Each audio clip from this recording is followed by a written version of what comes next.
মই আজি কচু বনাম বুলি কেইডালমান মই কচু ছিঙি আনিলোঁ। সেইটো আপোনালোকক দেখুওৱা নহ'ল। আৰু এতিয়া ইয়াতে মোৰ কণ বিলাহী কেইটামান আছে, সেইকেইটাকে মই ছিঙিছোঁ।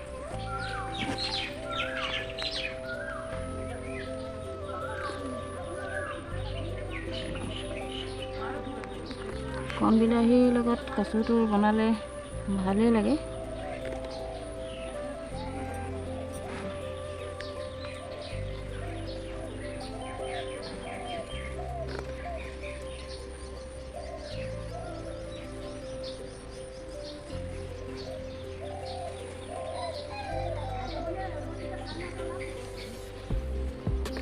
এতিয়া বন কেইডালমান উঠিছে।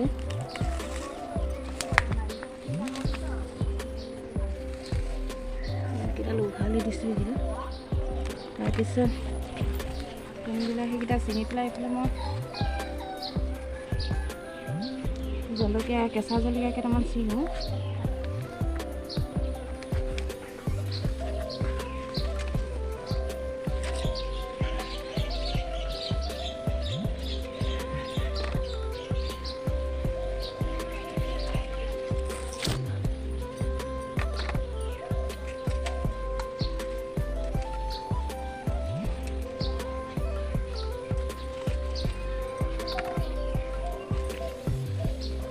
জলকীয়া কিছুমান পকিছে আৰু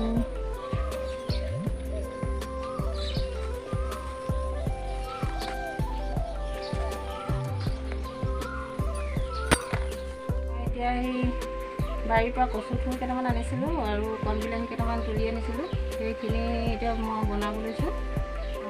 আপোনালোকক দেখুৱাম মই কেনেকৈ বনাওঁ। এইখিনি কচু বইল কৰি ল'লোঁ। কচুখিনি বইল কৰিলোঁ। তাৰপিছত এতিয়া এইটো তেলটো মই গৰম কৰি আছোঁ।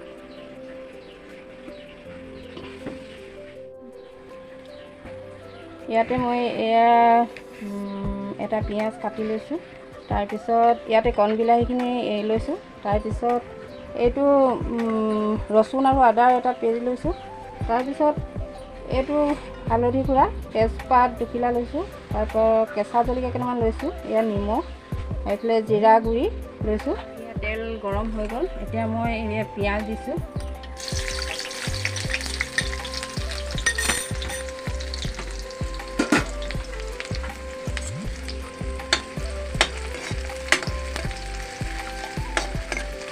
পিঁয়াজটো অলপ ভাজি লৈছোঁ। এইটো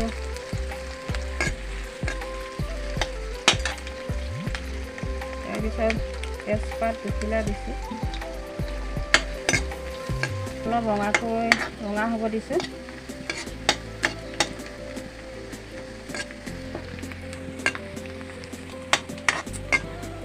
সেইটো বস্তুটো আপোনালোকে সোৱাদ অনুসৰি বনাব পাৰিব। কচু বনোৱা হেৰিবিলাক চবৰে অলপ বেলেগ বেলেগ। এইটো পিঁয়াজটো ৰঙা হৈছে। তাত মই অলপ জিৰা পাউডাৰ দিছোঁ। গৰমো খুব বেছি গৰম পৰিছে, সেইটো কাৰণে কম পৰিমাণে দি দিছোঁ। আৰু তেলতে মই আৰু এইটো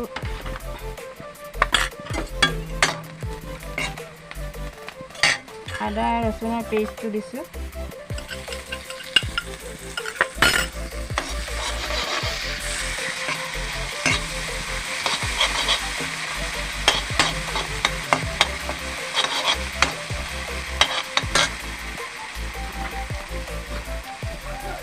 তাৰপিছত এইটো কেঁচা জলকীয়া দিছোঁ দুটা। বেছি গৰম পৰিছে, জ্বলাটো বেছিকৈ দিয়া নাই।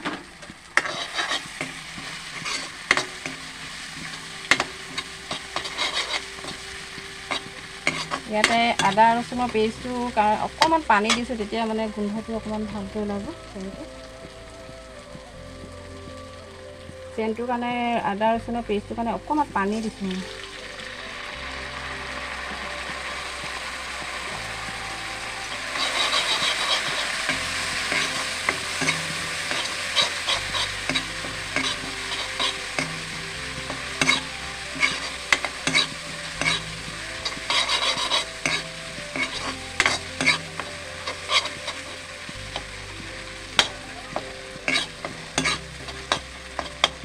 ইয়াতে অলপ হালধি গুড়া দিছোঁ।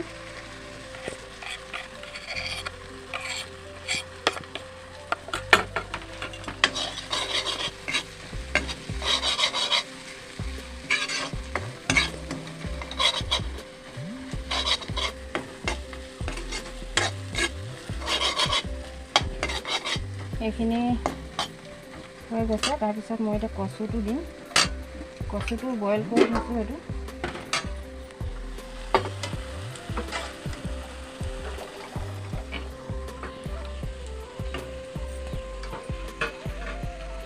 কচুটো দিছোঁ।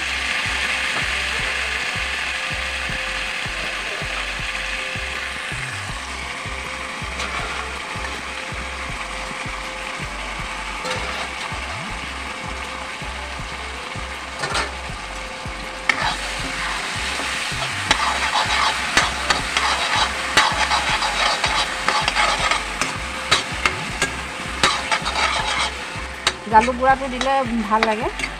জালুক গুড়াটো দিলে কচু শাকত ভাল। এতিয়া মই জালুকৰ গুড়াটো দিয়া নাই, কাৰণ গৰমটো বহুত বেছি পৰিছে।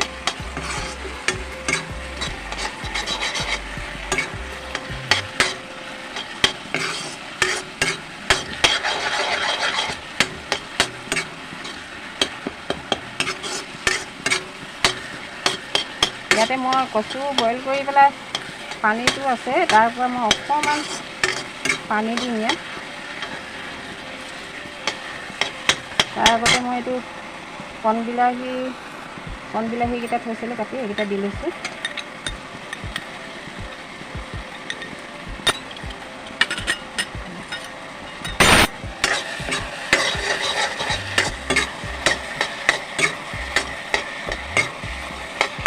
তাৰপৰা নিমখটো দিছোঁ। এইটো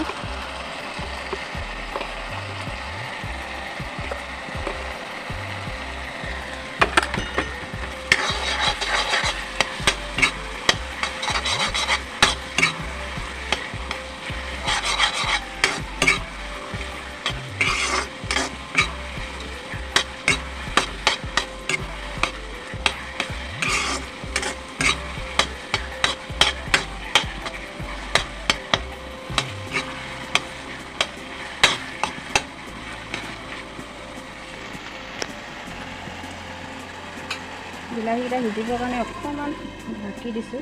এনেকৈ নকৰাইছোঁ। বিলাহীকেইটা সিজিছে। অকণমান মই ইয়াত পানী দিছোঁ। কচু যিখিনি বইল পানী তাৰ পৰাই অকণমান দি দিছোঁ।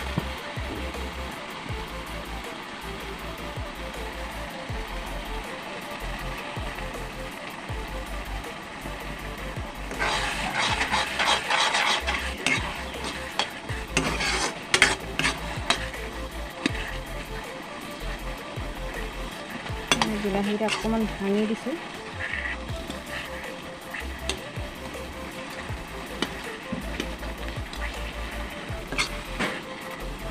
এনেও সকলোৱে কচুটো খায়েই বাৰু, কচুটো খাই ভালেই পায় বহুতে। আপোনালোকে এনেকেই মই বনোৱাৰ দৰে এবাৰ বনাই পেলাই খাই চাব। আৰু কচুটো বনাইছোঁ আজি মই খুব বহুত বেয়াও লাগিছে, কাৰণ আগতে কচু বনাওঁ, মানুহজনে মানে কচু খাই বহুত ভাল পাইছিল। এদিন বনালে তেওঁ আকৌ কয় বোলে কালিও কচু বনাবচোন কেইডালমান, এনেকৈ বুলি কয়। সেইটো কাৰণে আজি বহুত মনত পৰিছে তেওঁলোক, বেয়া লাগিছে।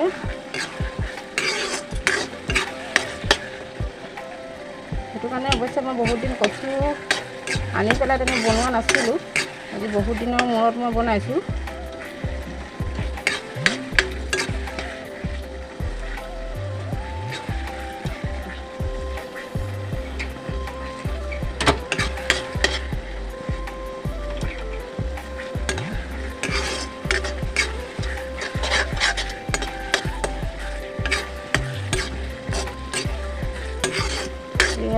হৈছে হ'লেই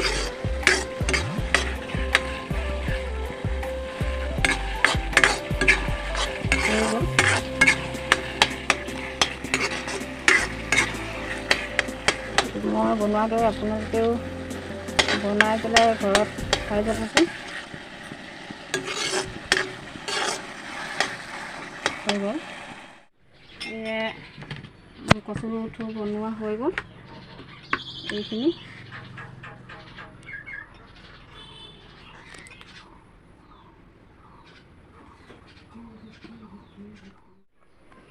আপোনালোকৰ আশীৰ্বাদ আৰু মৰমলৈ দ্বিতীয়টি ভিডিঅ' মই ইমানতে শেষ কৰিলোঁ। আপোনালোকে আশীৰ্বাদ কৰিব যাতে মই আগলৈকে আপোনালোকৰ আগত এইদৰে দেখুৱাই যাব পাৰোঁ। এয়াই আশা থাকিল।